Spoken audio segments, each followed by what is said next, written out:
పాలు అరటిపళ్ళు తినొచ్చు.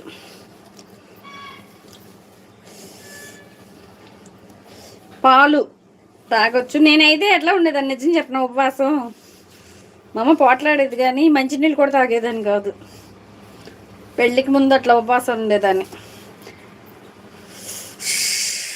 శివరాత్రికి కాదు, మామూలుగా పుట్లో పాలు పోసినప్పుడు కానీ ఎప్పుడన్నా కానీ. శివరాత్రికి నేను అసలు ఎప్పుడు ఉపవాసం ఉండలే, అబద్ధం ఎందుకు చెప్పాలి.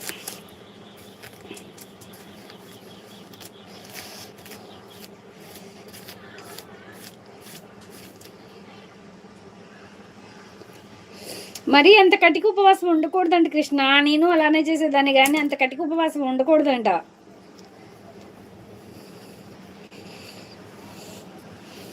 అంత కటిక ఉపవాసం చేయకూడదంట.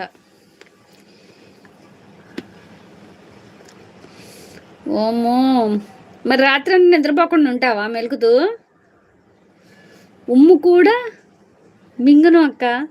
అమ్మో, మనం ముస్లిమ్స్ కాదు కృష్ణ, మనం హిందూస్ని. అంత కష్టపడి మన పరమేశ్వరుడు మనకు చెప్పలా. నేను ఉపవాసం ఉండేదాన్ని కానీ కార్తీక మాసాలు అలా ఉండేదాన్ని. మా అమ్మ పోట్లాడి ఒక్క అరటిపండు అన్న తిను అని అరటిపండు ఇచ్చేది. మంచినీళ్ళు కూడా తాగేదాన్ని కాదేమో, అంత కఠినంగా ఉండేదాన్ని పెళ్ళికి ముందు. పెళ్ళయ్యాక కూడా అంతేను. పిల్లలు పుట్టిన కాడ నుంచి ఇంకా ఎట్లయినా ఒక్కొక్కటి తగ్గించుకుంటా వచ్చా. నేను ప్రతి సంవత్సరం ఇలాగే చేస్తాను. చేయటంలో తప్పులేదులే కానీ మరీ మంచినీళ్ళు తాగకుండా ఉండకూడదులే కానీ కటిక ఉపవాసం చేయకూడదు కృష్ణ. ఒక కాయ ఒక పండు తినాలి.